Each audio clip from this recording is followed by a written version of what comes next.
Hi guys, welcome to our video lecture series of Laplace transforms. So today we will learn a new topic in Laplace transform, that is evaluation of integrals using Laplace transforms. So we will take a question: integral limit 0 to infinity t e raised to the power negative 3t and sine of t dt.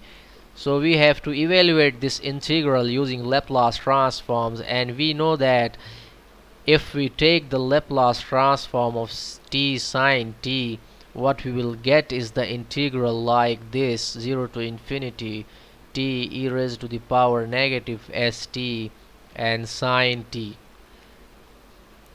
So we can compare that this integral and this integral. So here we can find that s is equals to 3, and if I take the Laplace transform of t sine t, it will be just like negative 1 multiplied by d over ds, and Laplace of sine t, that's it, 1 over s squared plus 1. Here we use the property of Laplace when a function is multiplied by t. So this will be equal to negative 1 multiplied by 2s, negative 2s divided by s squared plus 1 whole squared. So this will be equal to 2s over s squared plus 1 whole squared.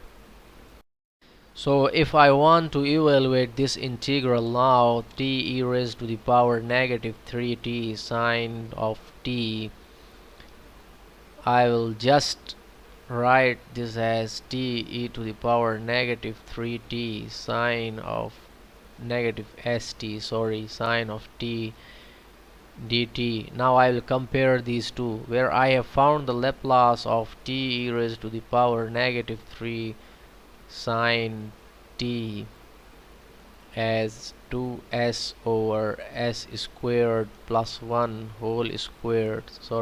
Here it is s. So now I can replace this s with 3. So I will get the Laplace transform of this integral t e to the power negative 3t sine of t dt, that will be equal to 2 multiplied by 3 divided by 3 squared plus 1 whole squared. So the final answer will be the Laplace transform of this integral from 0 to infinity. It will be equal to 6 over 10 squared, that is equal to 3 over 50. That is our final answer. So thank you guys.